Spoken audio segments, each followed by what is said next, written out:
Hey guys, what's up? So I had an idea, which was so I was going to my car. I had my bag, my car kit set up for my chest rig. I think I did a video on this a while back. Some mags, some food, some water, um, and it got me thinking.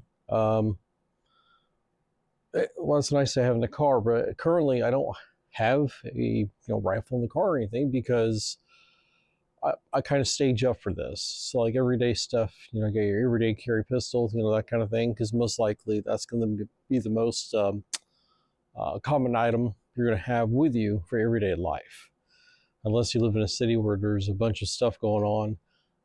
As in the National Guard might be called in Chicago, which God knows, as a person from Illinois, it needs it. But if you find yourself perhaps in an environment where you have to go quickly and lightly, and mobility is key, not sustained contact or anything like that, I call this my get and go theory, which it's not anything radical. People have all kinds of different names for this, but the idea is this. So you have this is my Helicon Text chest rig. It's very similar to like a Haley strategic rig, whatever they call it, just considerably more affordable, and it's pretty tough and durable, I gotta say. And I really like it. I've used it at the range. It's really convenient, pretty dang light. Holds 4 mags, right? So always plus one, one in your rifle, and then 4 here.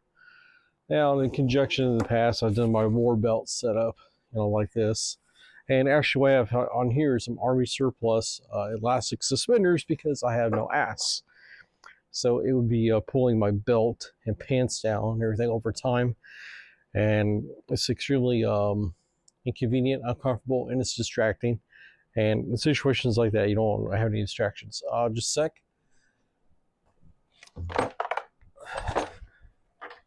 All right, so with these two setups, the belt,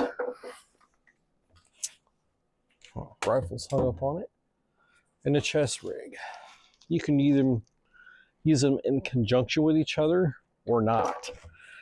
The most super minimalist setup, I think, would be the war belt here. I got a Glock, IFAK, dump pouch, and it can hold, 2 mags, 2 rifle mags. As you can see, this actually works out pretty well. Just buckle it, attach your Safariland holster, which is already on it, and it's pretty well secure. Let me adjust this a little bit, if I can. So it's basically set up here. Let me if only I had an assistant camera person. So this is what it looks like here.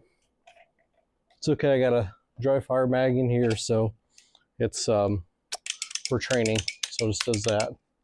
Really, really handy, like $130, but definitely worth it. So, you've got that there. Class 3 retention. This is kind of like a dual pouch here. So it's capable of 2 mags and 2 pistol mags.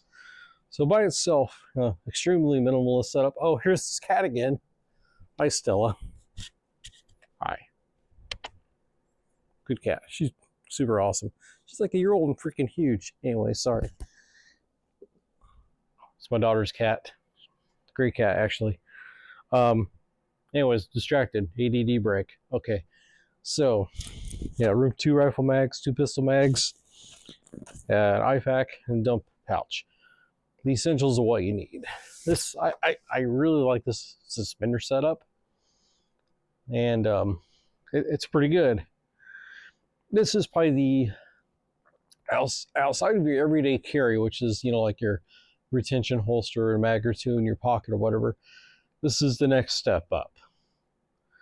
Now, a step up from this would be the chest rig here. So, working together, you have something kind of like a,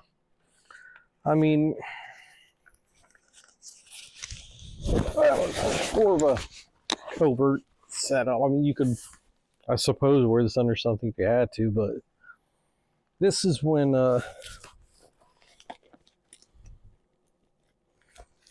things get dicier. And why do I have this really big flag identifier? Because I really want to be identified, and the same on my back. So, you know, say there's, God forbid, some kind of active shooter situation, you know, you give your description to whoever. Hey, this is what I'm wearing. I got a chest rig. It's kind of, you know, brown. It's got an American flag identifier on the front. You got something on the back. You have a basic setup. You know, this is, I mean, this is my favorite rifle. So I'm going to use this for like everything. But essentially, the whole point is EDC, your pistol belt or belt setup, and then your chest rig. With this, I mean, you have room for 4 more mags. So 6 here, plus 2 pistol mags. Plus, actually, this can hold 4 extra pistol mags. This is a pretty decent, I think it's a basic infantry loadout, 6 mags, plus 7 if you count 1 in the rifle already. And this might be something worth considering, especially when time is of the essence, mobility, and you just have to grab, like, say, a loved one and go. You don't have time to do a sustained firefight, right?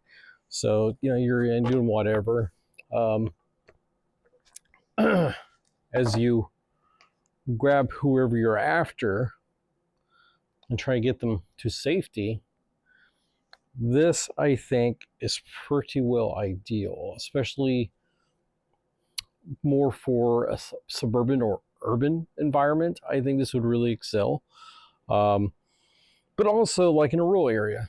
It doesn't just have to be the deep woods. I live in the Midwest, so there's woods and cornfields everywhere. So you could be, you know, driving on the interstate or highway. Something happens, a roadblock or whatever. And, you know, I know, like, with like Survival Dispatch and these other shows and Sean Rand, they're talking about, you know, perhaps tens of thousands of ISIS-K and Al-Qaeda people being in the States. Well, something like this, that'll get you away. It's to break contact. It's not to go after these guys. You know, the thing is, the cops have to do their jobs. In particular, the sheriff's office and the deputies, they you know, maybe if you get some group of dudes together, some buddies, and you talk to them, and then maybe you can be like auxiliary or be deputized. But that's more of a crisis situation. And you have to think, I know in my area, there's like something like statistically, like in like a tri-county area, there might be a population a little over maybe up to 200,000 people. For that 200,000 people, and it might be under that, it might be like 160, 170, whatever, there's only about 100 deputies. That's including all shifts, all 3 counties. 100 people to deal with almost 200,000 people is crazy.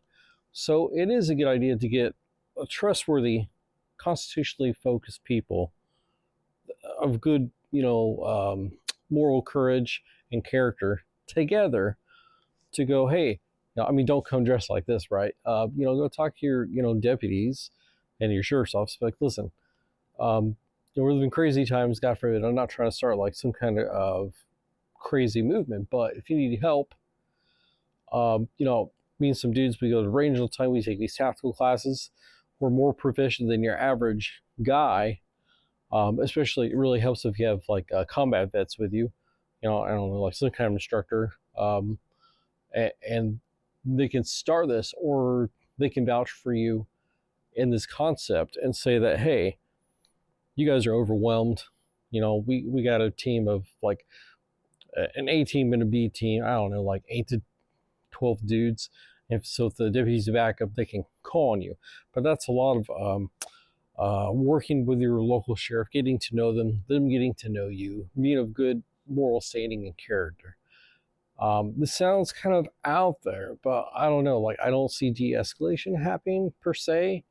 So this might be something worth considering more.